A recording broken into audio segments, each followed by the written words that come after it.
저는 결혼 13년 차 주부입니다. 아무 문제 없는 가정이라 생각했어요. 남편은 안정적인 금융회사에 다니고 저는 변호사 일을 그만두고 육아에 집중했죠. 딸 지우도 이제 초등학교 4학년. 집안은 평온했어요. 겉보기에는 그랬습니다. 겉보기에는요. 언제부터였을까요? 밤에 불이 꺼졌다 켜지는 걸 자주 보게 됐습니다. 처음엔 조도 센서가 오작동하는 줄 알았어요. 요즘 날씨도 흐리고 미세먼지도 심하니 예민하게 굴 필요 없다고 스스로를 다독였죠. 그런데 며칠 후 집에 혼자 있을 때였습니다. 스마트폰에 연결된 우리 집 CCTV 앱이 갑자기 꺼지더니 로그인이 풀렸다는 알림이 떴습니다.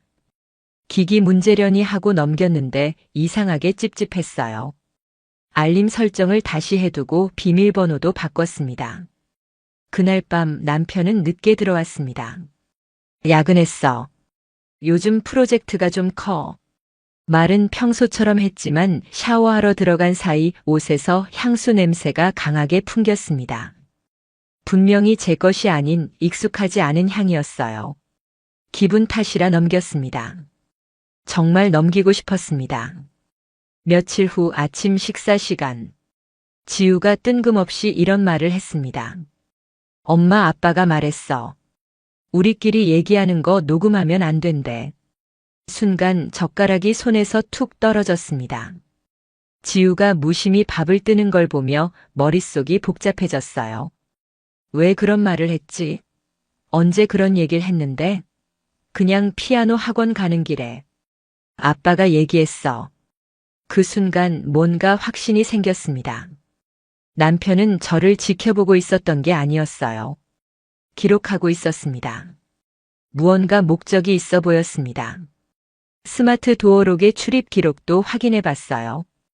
제가 외출하지 않았던 오후 3시에 누군가 잠깐 열었다가 닫은 기록이 있었습니다. 남편의 출입일까요? 아니면 누군가 따로 다녀간 걸까요? 확신은 없지만 느낌은 명확했습니다. 이건 단순한 바람이나 잠깐의 외도 같은 그런 문제가 아니었어요. 무언가 더 근본적인 게 움직이고 있다는 생각이 들었습니다. 이상한 낌새가 많았습니다. 가스렌지가 꺼진 줄 알았는데 켜져 있었고 책장에 꽂아뒀던 자료가 뒤바뀐 순서로 정리돼 있기도 했습니다. 내가 착각하는 걸까? 아니면 누가 일부러 이런 흔적을 남기고 있는 걸까? 불안은 점점 커졌고 저는 점점 말이 없어졌습니다. 그렇게 며칠을 지냈습니다. 그 주 금요일 밤 남편이 또 늦게 들어왔습니다. 이번엔 말도 없이 들어와 소파에 털썩 앉더니 말하더군요. 요즘 왜 그렇게 예민해졌어? 저는 대답하지 않았습니다. 그의 눈을 똑바로 바라봤습니다. 그 눈엔 죄책감도 당황스러움도 없었어요. 오히려 어딘가 준비된 듯한 여유로움이 느껴졌습니다. 그 순간 저는 깨달았습니다. 이 사람 모든 걸 계획하고 있구나. 단순한 배신이 아니라 철저한 정리 작업 중이라는 걸. 가슴이 철렁했습니다. 그게 본능이든 직감이든 그날 밤부터 저는 달라졌습니다. 불안해하지 않기로 했습니다. 대신 지켜보기로 했습니다. 하지만 저는 몰랐습니다. 그가 준비하고 있는 다음 수가 생각보다 훨씬 더 정교하고 치밀하다는 걸. 그리고 그걸 마주하게 되는 순간이 그렇게 빨리 찾아올 줄은 정말 몰랐습니다. 그날 이후 저는 집안의 모든 사소한 행동에 의미를 부여하게 됐습니다. 문이 닫히는 소리, 아이의 한마디, 택배 상자의 위치까지요. 처음엔 저 자신이 예민해진 줄 알았습니다. 하지만 그 불안은 결국 제가 맡고 있다는 증거가 되더라고요. 어느 날 아침 남편은 평소보다 일찍 나갔습니다. 출근 준비도 서둘렀고 저와는 눈도 잘 마주치지 않았어요. 그런데 이상하게도 노트북을 식탁 위에 두고 갔습니다. 그 사람답지 않았어요. 기계에 집착할 정도로 철저한 성격인데 그걸 두고 간다는 건 뭔가 이상했죠. 심장이 쿵 내려앉았습니다. 망설였지만 손이 먼저 움직였어요. 혹시 비밀번호라도 걸어뒀을까 걱정했지만 그대로 로그인 상태였습니다. 최근 사용 문서 목록을 열었을 때 숨이 막혔습니다. 의료자료, 개인기록, 예상진단 초안, 그 파일을 여는 순간 눈앞이 흐려졌습니다. 그 안에는 제가 최근 며칠 동안 했던 말과 행동, 감정 반응들이 날짜별로 정리돼 있었습니다. 아이와의 대화 내용, 식사 중 제 표정 변화, 말을 하지 않은 시간까지요. 과잉 반응, 주관적 피해감 높음, 무반응 반복, 의사소통 단절 시도, 아이 앞에서 고함, 감정 기복 뚜렷함. 믿을 수 없었습니다. 이건 누군가에게 보여주기 위한 보고서였어요. 제가 이상한 사람인 것처럼 만들기 위한 문서. 그의 시선은 이미 배우자의 것이 아니었습니다. 그리고 다음 페이지. 거기에 적힌 단어들에 온몸이 굳었습니다. 조현영 경향, 만성 불안, 자기인식 부족, 비합리적 사고. 심장이 빠르게 뛰었고 손끝이 얼얼해졌습니다. 제 일상을 몰래 관찰하고 그걸 질병처럼 정리하고 있었던 겁니다. 이 사람 나를 정신질환자로 만들려는 거구나. 더 끔찍한 건 그 다음이었습니다. 폴더 하나를 더 열어보니 스캔된 병원 진료 기록들이 있었는데 그 중에는 제 이름이 적힌 정신과 상담 내역도 포함돼 있었어요. 문제는 저는 그 병원에 가본 적이 없다는 거예요. 제 이름으로 누군가가 다녀간 겁니다. 서류에는 병원 이름과 담당의 이름까지 적혀 있었고 진단 메모에는 초기 불안장애 증상이라는 문장이 쓰여 있었어요. 순간 머릿속이 하얘졌습니다. 숨을 쉬는데 가슴이 조여오고 손이 떨렸습니다. 그가 준비하고 있던 건 단순한 이혼이 아니었어요. 저를 사회적으로, 법적으로 무너뜨리기 위한 장기적인 계획이었습니다. 나중에 이혼하더라도 양육권을 갖기 위해 자신이 피해자인 척, 제가 이상한 사람인 척 만들려는 거였죠. 정말 모든 게 소름 끼쳤습니다. 내가 이 사람과 살아온 13년이 지금 이 문서 몇 장으로 왜곡되고 있는 현실이 너무 참담했어요. 노트북을 조심히 덮었습니다. 그리고 부엌으로 가서 물을 한 잔 마셨습니다. 손에 힘이 안 들어가 컵을 흘릴 뻔했지만 입술은 굳게 닫고 아무 말도 하지 않았습니다. 그날 밤 남편은 어김없이 평온한 얼굴로 집에 들어왔습니다. 오늘은 내가 된장찌개 끓일까? 지우 데리러 갔다 오려고. 오랜만에 딸이랑 데이트 좀 해볼까 해서. 그 말들이 갑자기 전부 연기처럼 느껴졌습니다. 이 사람이 하는 말 하나하나가 누군가에게 보여주기 위한 거짓된 표현 같았어요. 진짜 마음은 하나도 없는. 그래. 그렇게 해. 저는 단 한마디만 남기고 방으로 들어왔습니다. 그때부터였던 것 같아요. 마음이 완전히 다친 건. 침대에 앉아 핸드폰을 켰습니다. 연락처를 뒤지다 멈춘 이름. 루카. 로펌에 있을 때 외주로 포렌식 자료 분석 맡기던 사람이었습니다. 그때는 단순한 정보 분석가라고만 생각했지만 지금은 이 사람밖에 없었어요. 안녕하세요. 저 기억하실지 모르겠지만 자료 분석 하나 부탁드릴 수 있을까요? 메시지를 보내고 나니 한참 동안 손에서 핸드폰을 놓지 못했습니다.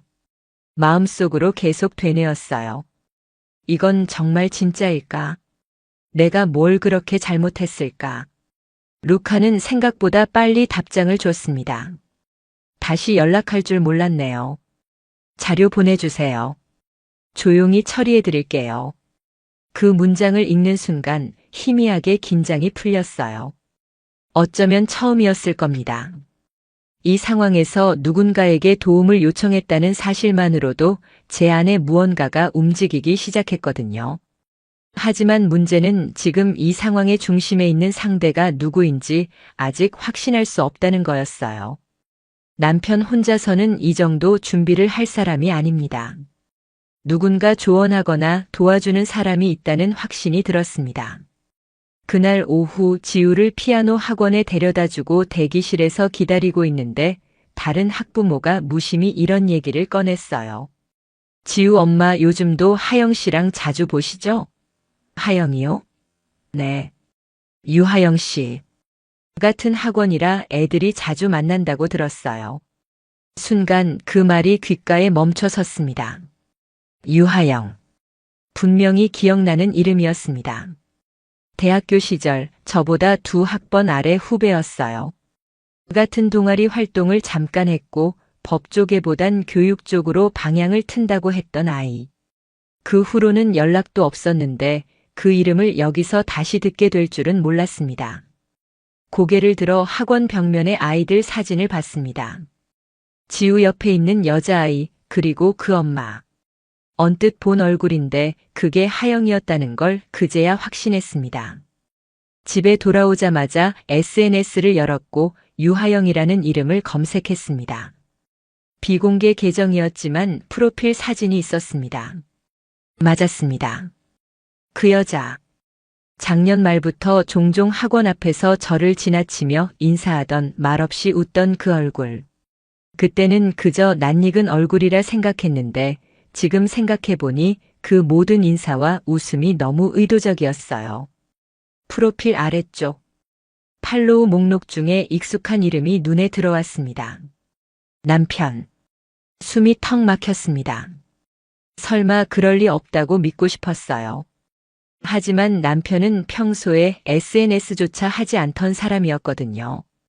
그런데 그 계정이 하영을 팔로우하고 있었습니다. 무려 단 12명 중 하나로요. 그 순간 온몸에 전율이 흘렀습니다. 이건 단순한 연결이 아닙니다. 두 사람은 연결돼 있다. 확신이 들었습니다. 이후로는 차례차례 조각이 맞춰지기 시작했어요. 최근 몇 달 동안 남편의 야근이 늘기 시작한 시점. 하영이 교습소를 열었다고 말한 시점. 지우가 하영이 이모가 우리 집 앞까지 데려다 줬어라고 말한 적 있었던 날들. 전부 겹쳐 있었습니다. 그제서야 이상한 기억 하나가 떠올랐어요. 몇 주 전 주중 낮에 갑자기 퇴근하고 온 남편이 근처 카페에 들렀다가 마침 시간이 돼서 왔다고 했던 날. 그 말이 지금 생각하면 말도 안 되는 이야기였습니다. 그런 식으로 자기 일정을 설명한 적 단 한 번도 없던 사람이었거든요. 서랍을 열고 카드 사용 내역 영수증을 모아둔 봉투를 꺼냈습니다. 남편의 체크카드 내역 중에 평일 낮 학원 근처에 있는 카페 이름이 3번 반복돼 있었습니다. 모두 지우가 하영 딸과 수업 있는 날. 그날 낮. 더는 확증을 미룰 수 없었습니다. 무언가 있었고 그건 단순한 관계가 아니었습니다. 다음 날 아침 남편은 여느 때처럼 옷을 차려입고 나가려 했습니다. 저는 조용히 말했어요. 하영 씨, 요즘 학원 근처에서 자주 뵙는 것 같더라. 그가 고개를 돌려 절 쳐다봤습니다. 하지만 눈 하나 깜빡하지 않았어요. 그래? 몰랐네. 목소리는 담담했고 표정도 변하지 않았습니다. 대신 눈동자가 살짝 흔들리는 걸 저는 봤습니다. 지우가 얘기하더라. 데려다 줬다고. 아빠가 부탁했대. 하하, 그랬나. 내가 부탁했을 리가 없는데. 뭐, 그냥 우연 아니겠어? 그는 웃었습니다. 그러나 저는 그 웃음을 거짓말하는 사람의 웃음이라는 걸 알고 있었습니다. 말끝을 흐리고 정확하게 반박하지 않으며 의심을 유머로 덮으려는 사람의 전형적인 말투. 그날 이후 저는 확실히 마음을 바꿨습니다. 이제 말이 아니라 증거가 필요했습니다. 더 이상 믿지도 물어보지도 않기로 했습니다. 그 대신 지켜보기로 했습니다. 그날 이후 저는 바뀌었습니다. 말을 줄이고 감정을 가라앉혔습니다. 매 순간 제 말 하나 표정 하나가 자료가 될 수 있다는 생각이 들었어요. 그 사람은 지금 저를 관찰하고 있었고 그 관찰은 기록이 되고 있었으니까요. 아침마다 남편은 부드러운 표정을 지었습니다. 잠 좀 잤어? 지우 오늘 발표회 있지? 잘 챙겨줘. 말투는 전보다 더 다정해졌고 집안 분위기는 마치 겉으론 평화롭게 보였죠. 하지만 그 다정함은 촘촘한 올가미 같았습니다. 하루는 지우가 이렇게 말했어요.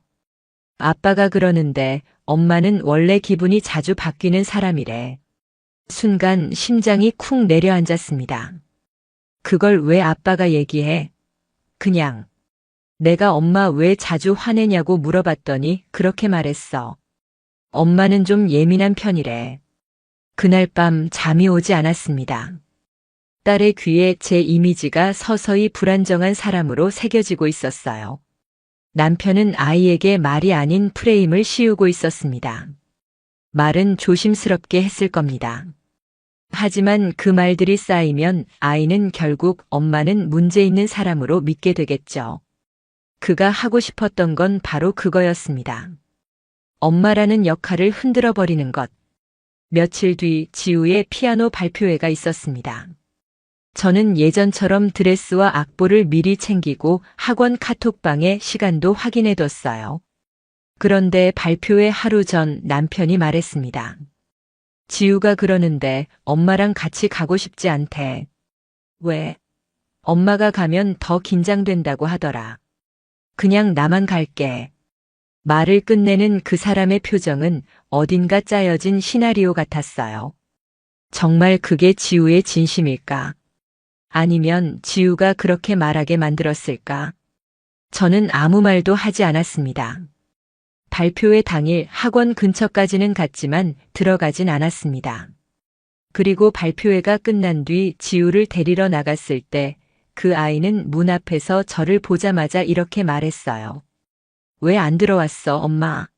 나 혼자 끝까지 기다렸는데 그 말 한마디에 모든 게 확실해졌습니다. 아이는 제가 배제된 걸 원한 게 아니었습니다. 누군가 그 말을 아이의 입에서 나오게 하려 했던 거죠. 차 안에서 지우는 말했어요. 아빠가 엄마는 너무 피곤해 보여서 집에 있으라 했어. 그냥 아빠랑 둘이 갔다 오자고 했어. 저는 아무 말도 하지 않았습니다. 그저 운전대를 꽉 쥐었어요. 입을 열면 감정이 터질 것 같았으니까요. 그날 밤 저는 루카에게 자료 정리를 요청했습니다. 아이의 말, 남편의 행동, 통화 시간, 메시지 기록. 가능한 모든 디지털 흔적을 모으기로 했어요. 루카는 말했습니다. 지금 이 상황, 심리적 프레이밍에 들어간 상태 같네요. 자신은 직접적으로 나서지 않고 주변 환경과 타인을 이용해 상대를 문제화시키는 방식입니다.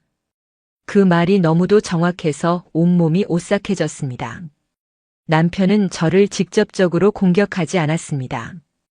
대신 아이와 상황을 이용해 제가 스스로 무너지는 것처럼 만들고 있었습니다. 그래서 저는 결심했어요. 말로 대항하지 않겠다고. 대신 증거로 쌓아가겠다고. 아이 앞에서는 웃었고 남편 앞에서는 무표정으로 일관했습니다. 더는 흔들리지 않기로 마음먹었어요.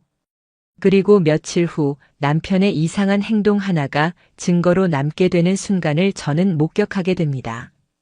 그날 밤 남편은 퇴근하자마자 곧장 안방으로 향했습니다.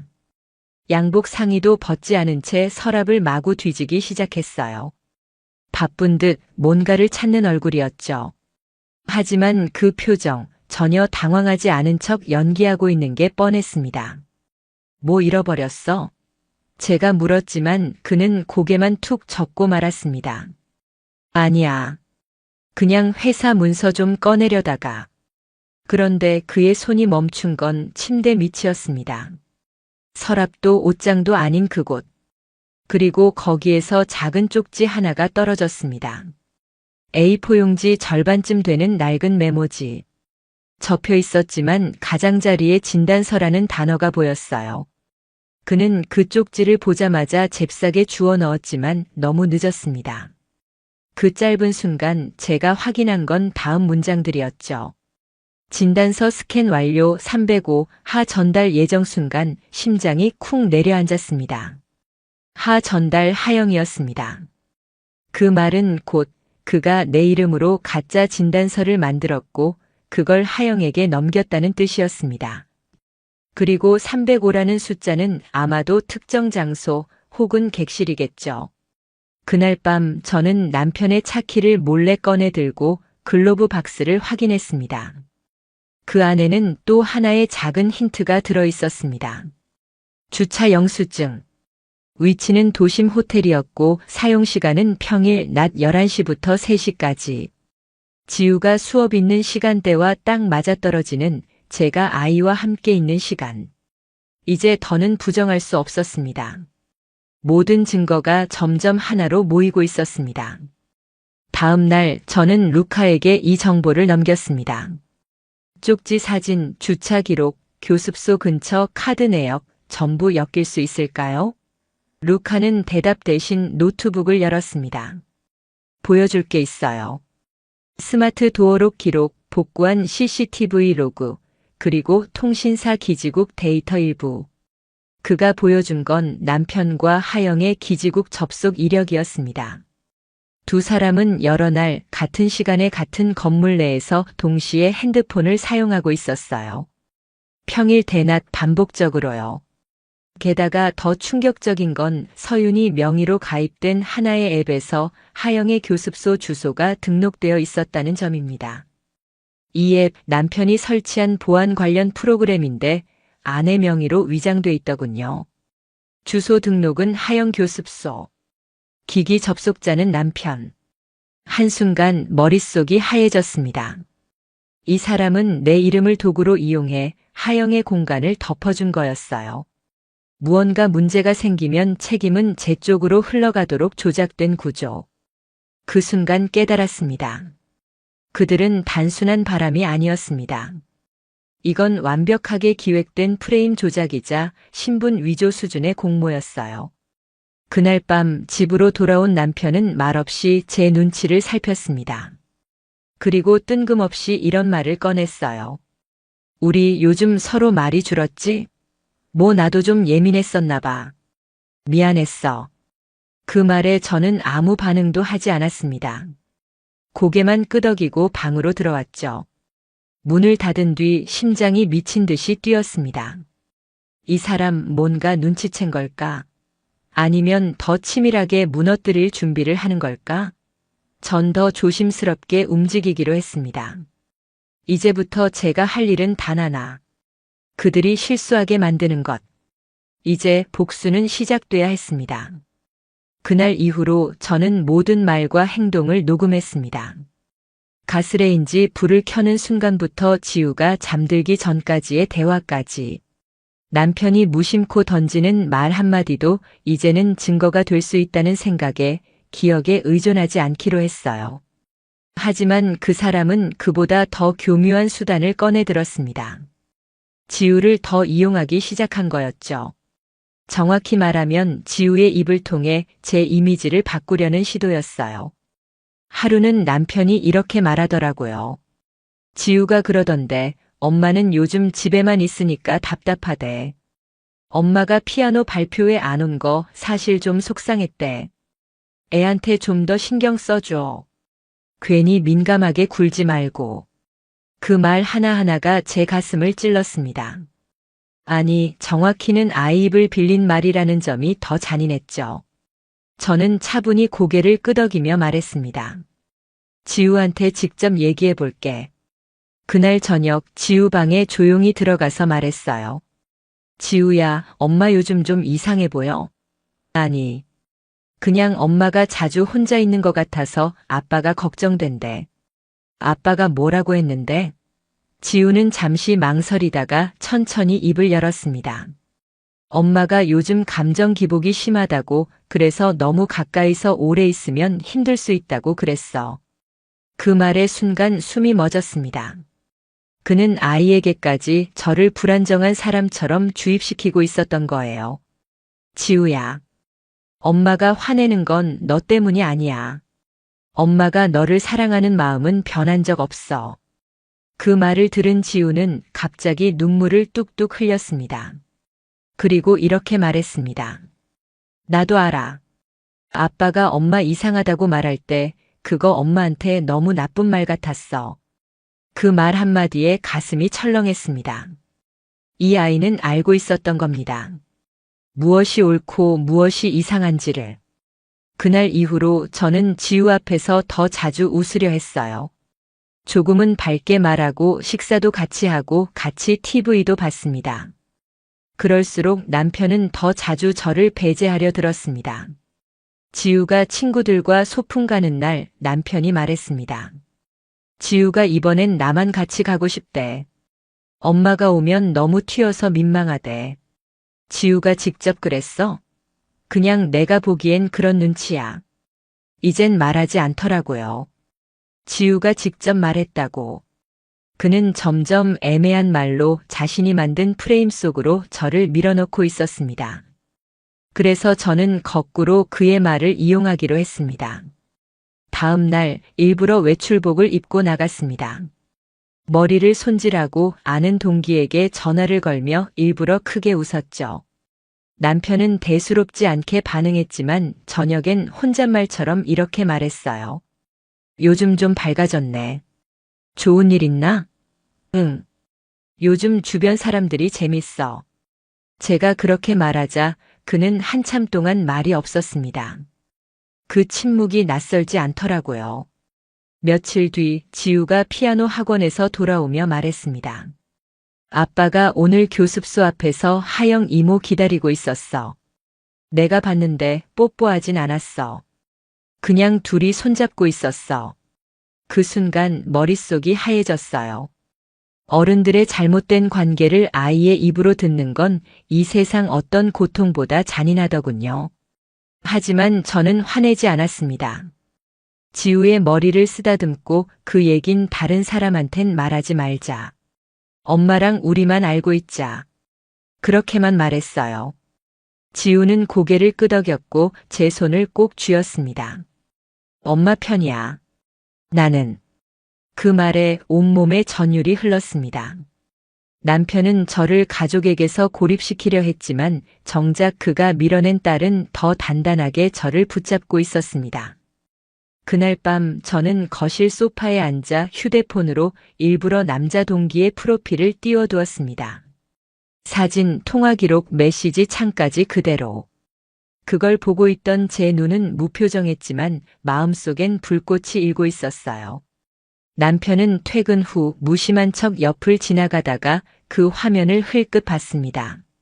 아무 말 없었지만 그의 눈이 잠깐 멈춘 걸 저는 놓치지 않았습니다. 시작됐습니다.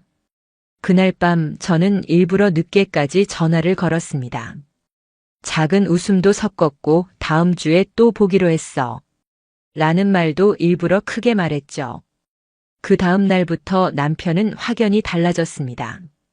스마트워치를 더 자주 확인했고 통화할 땐 제 옆에서 일부러 속삭였습니다. 그리고 제 휴대폰 근처를 맴돌기 시작했어요. 며칠 뒤 루카가 보내온 메일엔 남편이 사설 정보업체에 접속한 흔적이 포함돼 있었습니다. 일정 대화 로그에 따르면 불륜 조사 관련 상담을 한 기록이 포착됐습니다. 사용자는 가명을 썼지만 접속 IP와 디바이스 정보가 일치합니다. 그 순간 확신했습니다. 그는 제 행동을 의심하고 증거를 찾으려 불법적인 루트를 시도하고 있다는 것. 바로 그때가 기회였습니다. 루카의 조언대로 저는 그가 연락할 만한 정보업체가 위치한 근처 카페에 임시 감시 장비를 설치했습니다. CCTV처럼 보이지 않는 공기청정기 모양의 작은 디지털 카메라. 그곳은 은밀한 회의나 개인 미팅을 위해 자주 쓰이는 장소였고 우연히 루카의 지인 카페라는 게 천운이었죠. 며칠 뒤 남편이 외출한다고 말한 오후. 저는 아무 말 없이 지우와 집 근처 도서관으로 향했습니다. 그리고 루카에게 문자를 보냈어요. 카페 오늘 예약됐다면 영상 확인 가능할까? 약 2시간 뒤 루카가 보내온 영상 캡처 속엔 남편이 무심한 표정으로 앉아 있었고 그 맞은편엔 30대 후반쯤 보이는 남자가 앉아 있었습니다. 그들은 작은 노트북을 펼쳐 뭔가를 공유하고 있었고 그 와중에 남편이 이렇게 말하는 장면이 캡처됐습니다. 직접적인 증거까진 없어요. 그냥 얘랑 계속 통화하더라고요. 남자 쪽이랑. 뭐 사진까지 필요한 건 아니고 둘만 만나는 장소 확인만. 그 말은 사적 감정에 의한 탐정 의뢰였고 그 자체로 불법 의뢰에 해당될 수 있는 상황이었습니다. 저는 입술을 깨물었습니다. 분노도 있었지만 그보다 더 크게 차오른 건 역전의 조짐이었습니다. 이제 그가 한 발 더 다가오게 만들면 됩니다. 스스로 증거를 만들게 유도하는 것. 그리고 그 순간을 붙잡기만 하면 됩니다. 며칠 후 일부러 남편 앞에서 이런 말을 꺼냈습니다. 요즘 회사 쪽 사람들하고도 자주 만나는 것 같더라. 회의라고 나갔다가 왜 자꾸 학원 근처에서 결제해? 남편의 눈이 찢어지듯 가늘어졌습니다. 그걸 왜 내가 알아? 내가 모르는 게 더 이상하잖아. 결제 문자가 왜 내 폰으로 오는 줄 알아? 이 집 카드 아직 내 명의인 거 잊었니? 그 말에 그는 처음으로 당황한 기색을 드러냈습니다. 너 지금 뭐 하는 거야? 그건 내가 하고 싶은 말이야. 대체 뭘 하길래 자꾸 내 이름을 쓰는 거야? 그 순간 남편은 문을 박차고 나가버렸습니다. 그의 머릿속엔 아마 지금쯤 내가 들켰나? 무슨 자료를 갖고 있지? 수없이 많은 혼란이 떠돌고 있을 겁니다. 그날 밤 저는 그가 집에 돌아오지 않길 바랐습니다. 왜냐면 그 불안 속에서 반드시 실수할 거라는 걸 알고 있었거든요. 그리고 다음 날 아침 루카에게서 이런 메시지가 왔습니다. 새벽 3시 12분. 그가 하영 교습소 근처를 배회하다 인근 ATM기에서 누군가에게 현금을 송금한 흔적이 발견됐습니다. 계좌주는 이중 명의로 신고된 유령 계좌입니다. 그제야 저는 미소를 지었습니다. 그들은 이제 스스로 무너질 준비가 끝났습니다. 남편을 무너뜨리는 데엔 그보다 더 가까운 한 사람, 하영의 민낯이 필요했습니다. 표면적으로 그녀는 학부모 사이에서 평판도 좋고 아이들에게 상냥하며 음악 교습소를 안정적으로 운영하는 성실한 엄마 이미지로 살고 있었죠. 하지만 루카의 분석은 달랐습니다. 그녀는 두 개의 얼굴을 가지고 있었어요. 그리고 그 두 얼굴 사이에서 법은 아주 쉽게 개입할 수 있는 틈이 생겼습니다. 루카가 확인해 준 건 그녀가 운영하는 사설교육재단이 남편 명의로 되어 있다는 점이었습니다. 서류상 설립자와 이사장은 남편이지만 실제로 관리, 운영, 지출은 전부 하영이 담당. 문제는 그 구조로 인해 지자체 교육청에서 받는 보조금이 중복 수령된 흔적이 있다는 거였습니다. 하영이 개인 교습소 명의로도 남편 명의 재단을 통해서도 같은 항목으로 보조금을 신청했어요. 이건 명백히 이중 수령이고 허위 기재로 간주될 수 있습니다. 루카는 재단의 회계 내역 일부를 추적해 같은 날짜의 교습소 수리비, 기자재 구입비, 외부 강사료 항목이 중복해서 청구됐다는 사실을 밝혀냈습니다. 하지만 이건 어디까지나 정황이었고 교육청이 직접 조사를 나서게 만들 결정적 단서가 필요했습니다. 그래서 저는 하영의 내부 직원에게 접근했습니다. 예전에 같은 반아이 엄마였던 교습소 관리 어시스턴트인 은지 씨. 저는 조심스럽게 물었습니다. 혹시 하영 씨 교습소에서 뭔가 이상하다 느낀 적 없었어요? 그녀는 순간 당황했지만 이내 조심스레 말문을 열었습니다. 사실 저도 두세 번 좀 꺼림칙했던 적 있어요. 같은 물품인데 2번씩 결제 올리라고 하거나 출근하지도 않은 강사 시간도 출석 체크하라 하길래 저는 고개를 끄덕였습니다. 혹시 그때 문서 사진 같은 거 갖고 계세요? 그녀는 잠시 고민하더니 며칠 뒤 몇 장의 사진을 조심스럽게 제게 넘겨주었습니다. 그 안엔 중복 청구된 강사 시간표, 사실과 다른 교습소 운영 일지, 그리고 일부 허위 서명된 회계 보고서가 담겨 있었어요. 그 자료들을 저는 루카와 함께 정리해 익명으로 교육청 클린신고센터에 접수했습니다.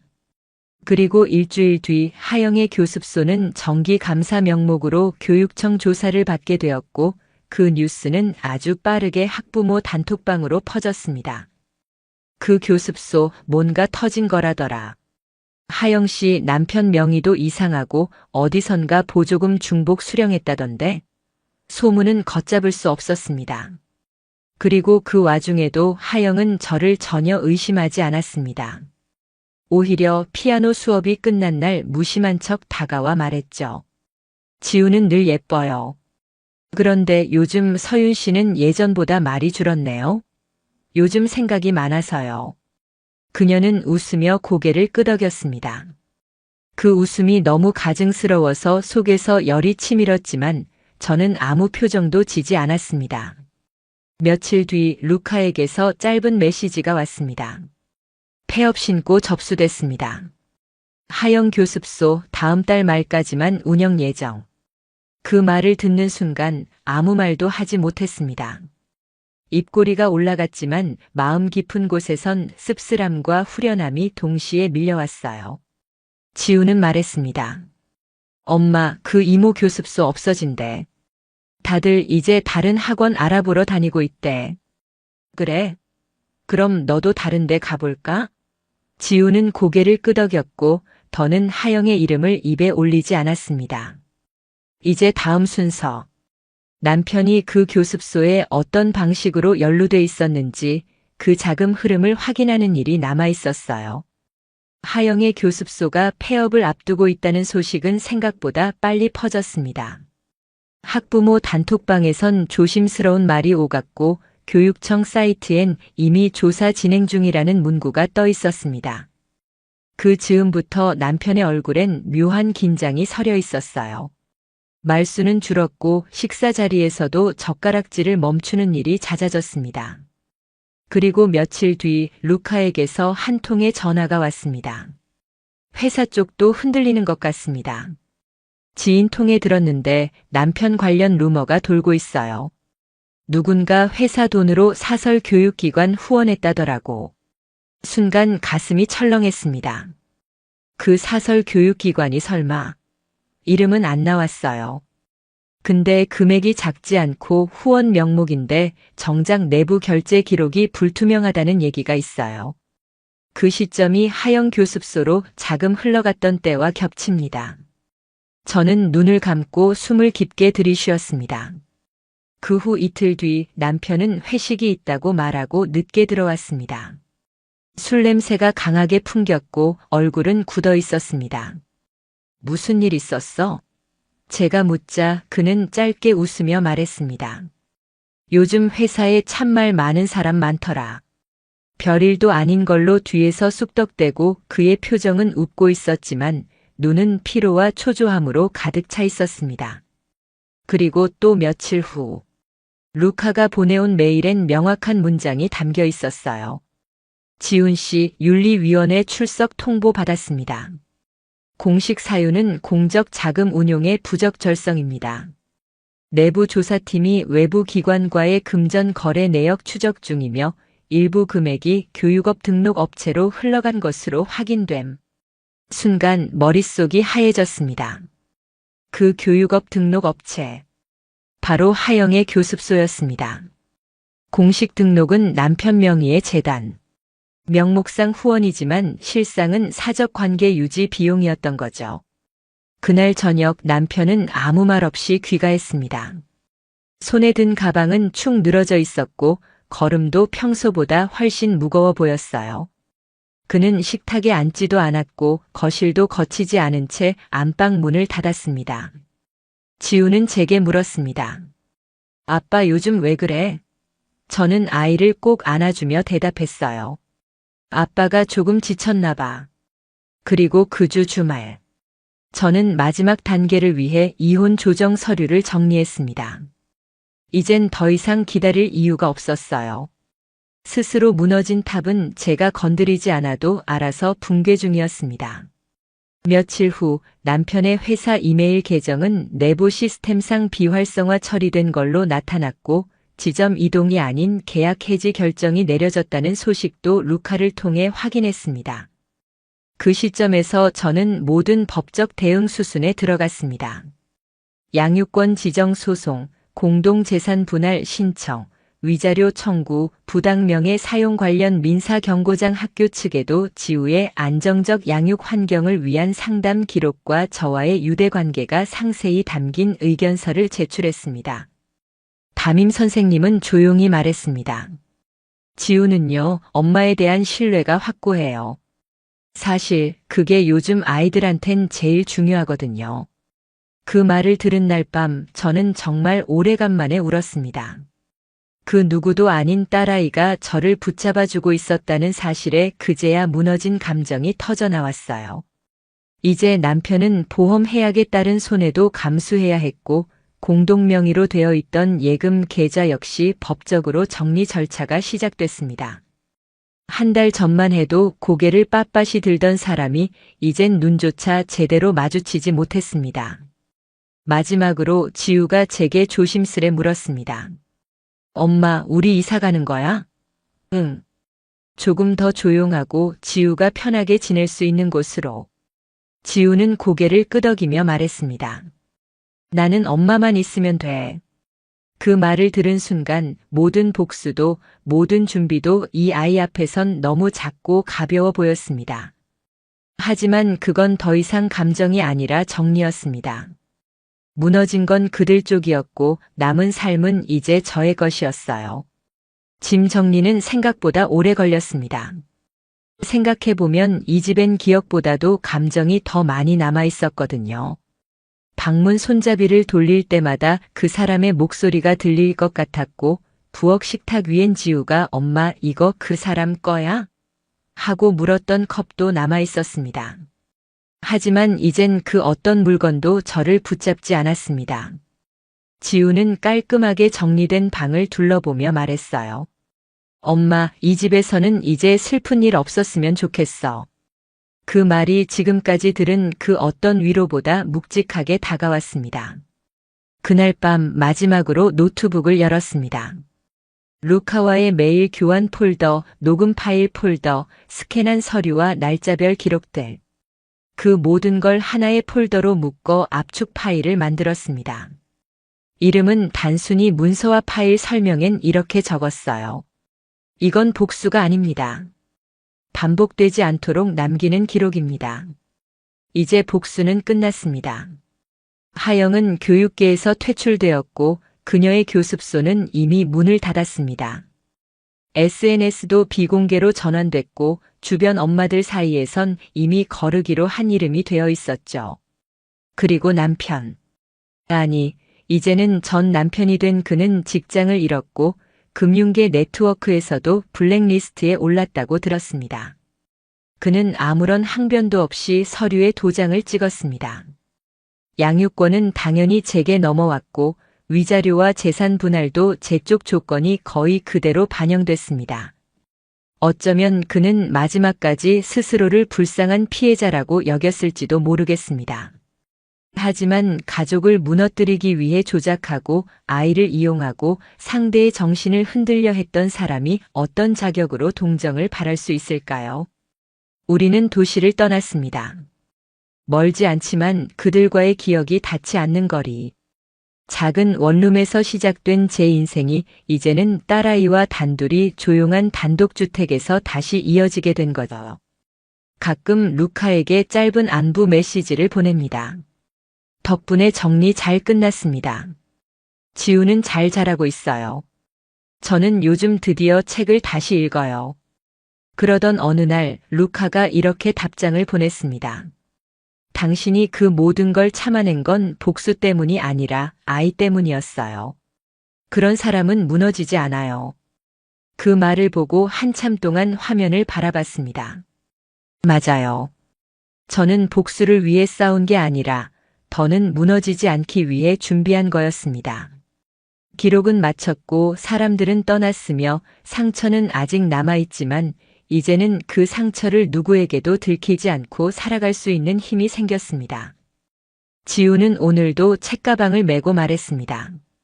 엄마, 나 오늘 학교 끝나고 도서관 가도 돼? 물론이지. 내가 가고 싶은 데는 어디든 괜찮아. 이제 우리 둘은 아무도 감시하지 않고 아무도 조작하지 않는 세상에서 다시 살아갑니다. 그리고 그 복수는 어느 누구에게도 반복되지 않도록 조용히 단 하나의 압축 파일 속에 기록된 채 남아 있습니다.